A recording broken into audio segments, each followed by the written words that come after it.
ሮይተርስ ላይ እርምጃ ወስዷል።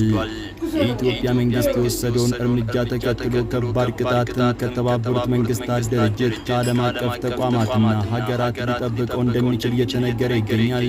ኢትዮጵያ በተባበሩት አረብ ኤምሬትስ ፈንድም ለሱዳኑ ፈጥኖ ደራሽ ጦርን በቤኒሻንጉል ጉሙዝ ክልል አሶሳ ውስጥም የጦር ሰፈር እንዲገነባ አድርጋለች በሚል ሮይተርስ ያወጣውን ዘገባ ተከትሎ ነው እርምጃ የተወሰደው። ሮይተርስ እንዳለው ከሆነ የኢትዮጵያ መንግስት በአዲስ አበባ የሚገኙ 3 የሮይተርስ ጋዜጠኞችን የሥራ ፈቃድ ለማደስ ፈቃደኛ ሳይሆን መቅረቱን የዜና ወኪሉ አስታውቋል። በተጨማሪም የዜና ወኪሉ በአዲስ አበባ እየተካሄደ የሚገኘውን 39ኛውን የአፍሪካ ህብረት የመሪዎች ጉባኤ እንዲዘግብ የተሰጠው ፈቃድ መነጠቁን ተገልጿል። የኢትዮጵያ መንግስት ወዴት አቅጣጫ እያመራ ነው? ከባድ አምባገነናዊ ውሳኔዎችን እያካሄደ ነው በሚልም ዓለም አቀፍ ተቋማት ከወዲሁ ከባድ ዘመቻ ከፍተዋል። በኢትዮጵያ መንግስት ላይ ይህን ተከትሎም ከባባድ እርምጃዎች ሊወሰዱ እንደሚችሉ ተመላክቷል።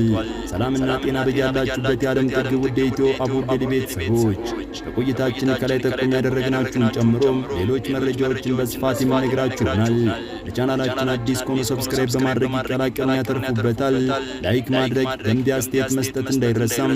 የምንለቃቸው መረጃዎች ከማንም ቀድሞ እንዲደርሱ የደወል ምልክቷን መጫን እንዳይዘነጉ እያስታወስን ወደ መረጃው አለፍን።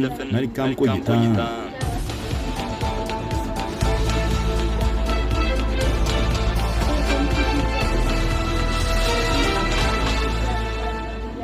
ደብረ ታቦር ግዙፍ የመንግስት የመሳሪያ ማከማቻ በፋኖ ኃይሎች መመታቱን ቢቢሲ ባወጣው ዘገባ ላይ ይፋ ሆኗል።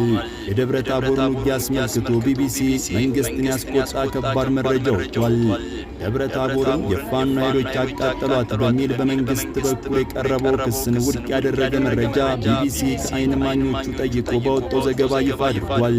ቢቢሲ ያወጣው መረጃ መንግስትን ያስቆጣ ነው። ህዝቡ ፋኖን አቅሮ እንዲተፋው በሚልም ፋኖ ቆሜለታል የሚለውን ህዝብ ገድሎ ሀብት ንብረቱን አቃጠለ በሚልም በመንግስት መገናኛ ብዙሃን ባለስልጣናትና በመንግስት ደጋፊ ፖለቲከኞችም ብዙ እየተባለ ባለበት ወቅት ነው ቢቢሲ ዓይን እማኞቹን ጠቅሶም ከባዱን ምስጢር ይፋ ያደረገው። የፋኖ ኃይሎች ኢላማ አድርገው ጥቃት ሲፈጽሙ የነበረው እየተዋጉት የሚገኘው የመንግስት ተቋማትና ወታደራዊ ስፍራዎች ላይ ያነጣጠረ እንደነበር ነው ለቢቢሲ ቃላቸውን ከሰጡ እማኞች ያመላከቱትም።